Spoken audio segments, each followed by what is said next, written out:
Travis Harding knew the road like the back of his hand. As a long-haul trucker for over a decade, he had seen just about everything: flat tires, engine failures, wild animals, the occasional hitchhiker, and the strange, eerie calm of driving through small towns in the dead of night. But tonight felt different. It had been a long day. Travis had picked up a load of refrigerated goods from a processing plant in Kansas and was heading to a distribution warehouse in Oklahoma. The night air was cold and crisp as he pulled onto the rural highway, the engine humming beneath him. He was alone, just like always, except for the whine of his rig and the dim glow of the dashboard lights. The trucker settled into the rhythm of the road, the miles slipping away under the tires. He had just left the nearest town behind, a small speck in the distance, when his radio crackled. "Breaker, breaker, this is Big Red calling 24. Travis blinked, momentarily snapping out of his reverie. Big Red? That wasn't a name he heard often. He grabbed the CB mic, his hand steady despite the creeping unease that slid into his gut. 20-4 here. Who's Big Red, over? There was a pause on the other end, just enough to make Travis question whether the transmission had been a fluke. Then, the voice came through, thick with a southern drawl. "Name's Red. Been out on this stretch for a while. You ever drive through the Hollow?" Travis furrowed his brow. The Hollow? He knew that name. The Hollow was a stretch of road known for its isolation, deep forests, and the occasional weird rumor. Creepy stories passed from driver to driver about strange happenings in the woods at night. But Travis had always dismissed them as just stories. "I know the area," he replied, "but it's been years since I went through there." "Why? You got a problem?" Another pause. When Red spoke again, his voice was lower, almost hushed. "Just be careful. The road ain't the same anymore. You'll see what I mean soon enough." Before Travis could respond, the radio clicked, and the line went dead. His grip tightened on the wheel. Something about Red's tone didn't sit right with him, but it wasn't the first time he'd heard a trucker talk about the Hollow. Still, the stories were always secondhand, and they always seemed to get more outlandish the more miles you logged. He shook it off and focused on the road. His headlights flickered against the dark forest that lined the highway, casting long, jagged shadows across the asphalt. There was nothing in the distance except trees and the occasional sign marking the miles. Travis glanced at his GPS. He was still about 2 hours out from the next town. Suddenly, the silence was shattered by the loud screech of brakes. Travis slammed his foot on the pedal and yanked the wheel to the side, narrowly avoiding a collision. The tires screeched and sent up plumes of dust and dirt as his rig slid to a stop in the middle of the road. Heart pounding, Travis threw the truck into park and scanned the area. The road was completely empty. Not a single car or animal in sight. He stepped out of the cab, his breath forming clouds in the cold night air. His eyes scanned the road, then the dense trees on either side of him. What the hell had just happened? There was no sign of another vehicle or anything that could have caused him to swerve like that. He cursed under his breath and got back into the cab, checking the truck's mirrors and trying to calm the racing thoughts in his head. Maybe it had been an animal, a deer or something. But when he glanced at the rearview mirror, his heart skipped a beat. A figure stood in the road. A man. The figure was barely visible in the dim light, standing motionless at the edge of the trees, watching him. Travis's throat tightened. He stared at the figure, trying to make out any details. Who was he? A hitchhiker? Someone in need of help? But the figure remained still, as if frozen in place, his body shrouded in the shadows of the trees.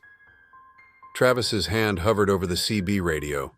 He thought about calling out to the man, asking if he needed a ride, but something in his gut told him that wasn't a good idea. His instincts kicked in, and he decided to keep driving. He put the truck back into gear and slowly started rolling forward, keeping his eyes on the figure. As he passed the spot where the man stood, Travis glanced in his side mirror again and gasped. The figure had moved. He was no longer standing still. Now the man was walking alongside the truck, his steps deliberate and slow, almost unnaturally so. But the oddest part was how he was walking. His legs were jerky, as if something was controlling them, or perhaps dragging them forward. Travis's heart raced. He slammed on the brakes, bringing the truck to a screeching halt. The figure stopped. The man was now standing just off the side of the road, staring directly at the truck. He was too far away for Travis to see his face clearly, but there was something unsettling about his posture. His head tilted forward, as if he were listening to something only he could hear. Then, without warning, the man began to move again. This time he didn't walk, he ran, fast.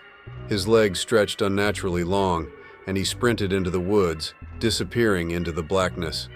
Travis blinked. His hands gripped the steering wheel so tightly his knuckles were white. For a moment he wondered if he was just exhausted.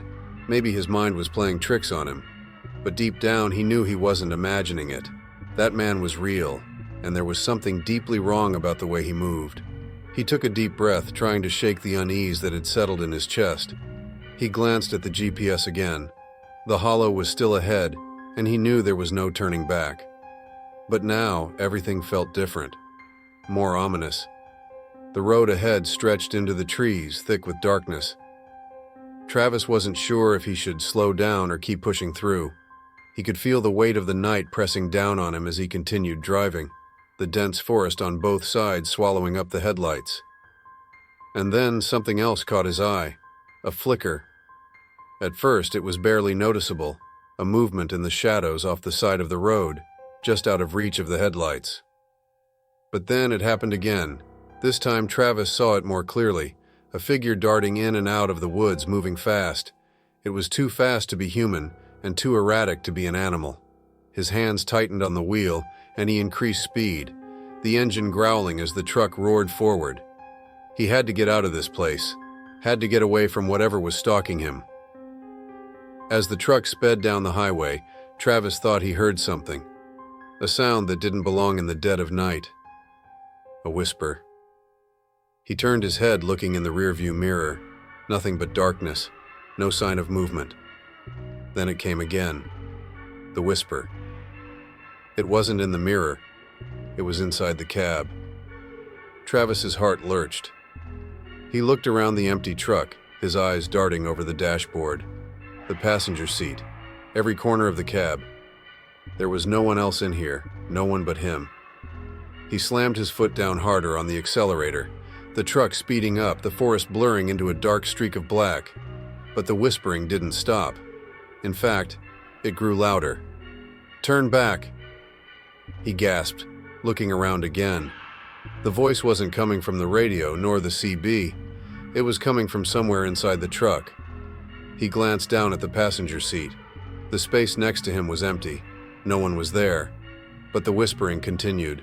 More words, more urgent now. "Turn around."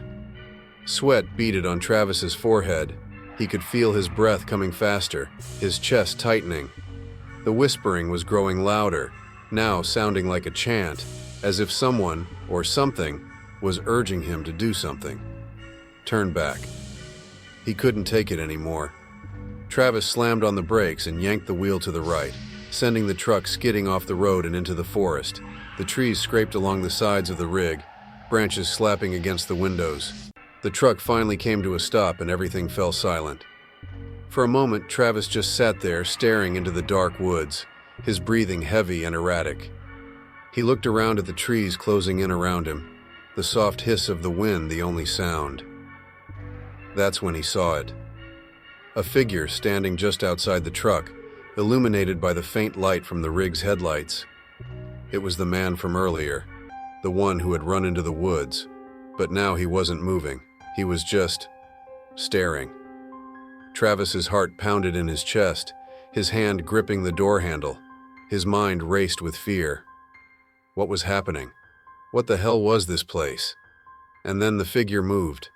Not toward him, but away, into the trees. Travis blinked, the fear nearly paralyzing him, but the voice inside his head screamed that he needed to leave. He needed to get out of the woods and back to the road. He didn't know what was going on, but it wasn't safe here. He started the truck again, the engine rumbling to life. With a shuddering breath, he put the truck in reverse and backed out of the trees, tearing back onto the road.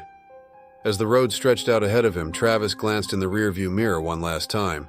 The figure was gone, but he wasn't alone. Not anymore.